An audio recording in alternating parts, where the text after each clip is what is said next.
Welcome again to Jost on Unboxing. Let's get all conspiratorial. Yeah, why not?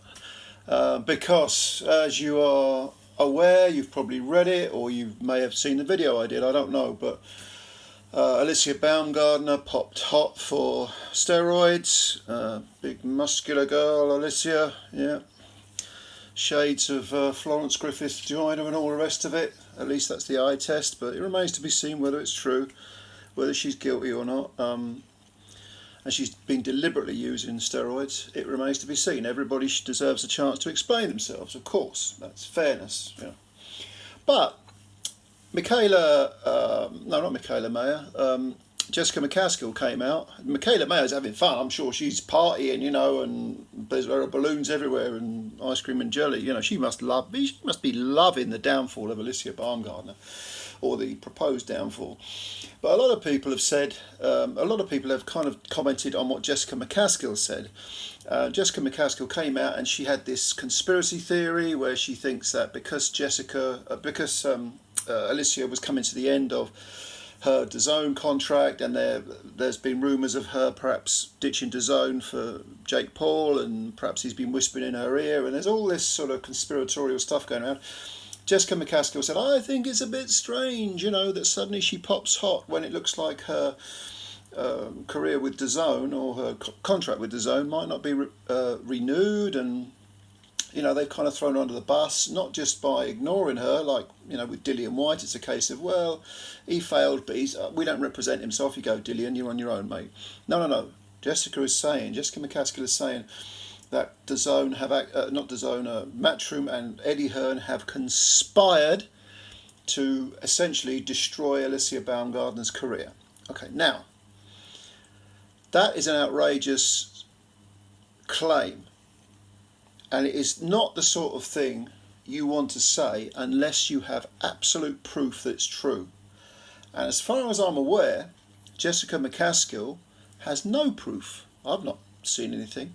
It's simply an outlandish theory. And yet, we now have lots of people who are commenting on this conspiracy theory and saying, oh, I think there's some to it. There's something to it. There's no smoke without fire. And, well, you know, about Eddie Hearn with Conor Benn, and which is something that McCaskill also mentioned. And yeah, in other words, they're saying, yeah, you know, I think there could be something to it. Look. Please, can we be adult about this? Okay. Let's cut the bullshit here. If you make an outlandish claim, you have to have some proof for it. And unless you are someone who sort of wallows in a sort of paranoid conspiratorial psychology or psyche or mentality, you should really be saying, you should say, okay, show me the proof.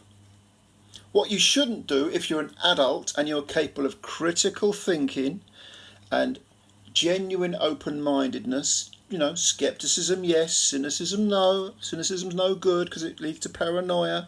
Skepticism, no problem, you know, as long as you can control it. If you can say, okay, show me some proof, then I'll consider it. But until you get to that point to actually say, oh, I think there might be something to it. No smoke without fire and all this crap. You know, really you need to get out of mum's basement and start, you know, take your head out your backside and breathe some real air. Okay, because this is so prevalent in the modern world that I just, sometimes I run out of the words for it to sort of describe it. I don't understand it. I've had people in my comments section, whenever I've mentioned conspiracies before, and they say, well, the Sasquatch is real, and the New World Order's real, and the Illuminati's real, and this is real, and the Rothschilds, and 9/11 was an inside job, and the Titanic was deliberately sunk, and, you know, the Earth is flat, and the moon landings were fake. And I'm just like, you know, will you just all shut the fuck up?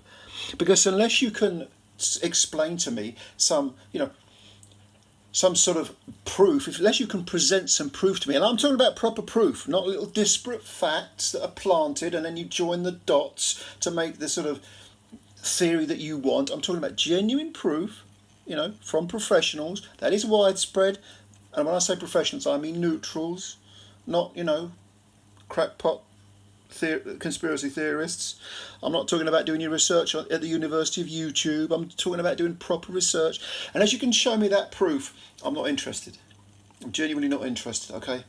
Now, do conspiracies exist? Of course they do. Does corruption in life exist? Of course it does.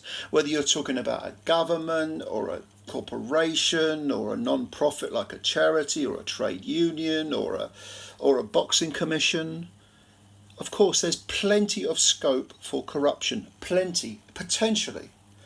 But what we need to do is we need to have a genuinely critical open-mindedness which centres upon proof. You may think someone is guilty. I think Manny Pacquiao and Juan Manuel Marquez and Evander Holyfield took steroids for lengthy periods of their careers. That's what I believe, all right? But I don't have proof for it. So what I'm not going to do is go on the internet. I may talk about it. I may say, well, I'm a bit suspicious. And Canelo's another one. But, I could be wrong. I could be wrong. It's not enough to say, well, I believe it. What do you base it on, though? Where's your proof? Well, it's my faith. It's not good enough. Right? I can have a lottery ticket in my pocket and say to people, well, I've got the winning lottery ticket. Have you? How do you know it's the winning one? Well, I don't have any proof, but it's my faith. I believe it is. Therefore, I believe it, and that's all that matters to me. Well, then your mind isn't open. That's not critical thinking. That's stupidity. That's closed-mindedness. That's disappearing up your own arsehole, to be honest with you. So when it comes to these conspiracies in boxing, I'm kind of digressed a bit, but I can't. This is a subject that goes way beyond boxing. When it comes to conspiracies in boxing, like the one that McCaskill came out of, let's keep it real. Let's just calm the fuck down, keep it real, and wait. It's like the Conor Benn thing. I think we all have our suspicions about what's gone on there. But did Conor Benn know that what he was taking? It seems pretty obvious he did take illicit substances, but did he know about it? I don't know. I can guess, but I don't know. Did someone from his team know? I would say very, very likely, but we need evidence, to actually say that. The evidence that we already have is that Conor Benn twice popped hot for, I forget the name of it, that female hormone, whatever it is. Same with Alycia Baumgardner. We know that she's popped hot. Did she know about it? Did her team know about it? Did she do it deliberately? Was it a mistake? Was it an oversight? I don't know. No idea. But let's not just pull conspiracy theories out of our arse like Miss McCaskill has done and start bandying them around as if they're facts. A fact is a proven point, okay? Or something that is, scientifically irrefutable. 2 + 2 is 4, that's a fact. So just a few thoughts on conspiracy theories, because I've just heard so much crap about this McCaskill claim that I just had to get that off my chest. But let me know what you think. I'm sure some of you are conspiracy theorists and you're going to bunny on at me and say, oh, well, I've had this for years, actually decades, listening to this crap, and just give me your opinion. Just give me your honest opinion. You don't have to agree with me. I don't mind if you don't agree with me. I'll still talk to you. We live in a time of woo-woo, though, don't we? I mean, actually, you could argue that obviously there's religions, which a lot of the claims of religions are not provable, that it's their faith. So yeah, I guess you could say we've spent millennia living amidst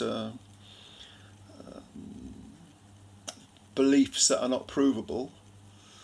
But it seems to me that with the advent of the internet, it's sort of given a voice, a platform to anyone who's got any kind of remote, possible, feasible theory, and it kind of gains some sort of gravitas by simply being put out there and acknowledged. I hate that. Logic, reason, common sense. That's what I base my opinions on. So, if you are of that opinion and you agree with me, fine. If you don't, leave your comments below. Thank you for listening to my little rant. I always appreciate it. Comments below, like I say, hit the like button, hit the subscribe button, and let's spread the word about Joe Stunner Boxing, and I will answer any comments that you make. There's getting to be a lot of comments, because I mean I'm picking up subscribers now. I've got over 2,000, so used when it was like 200, it was like I'll reply to everyone. If I don't reply to your comment, I apologise in advance, but thank you for your time. I do appreciate it, and I do read everything. Anyway, enough for now. We'll talk soon. Bye for now.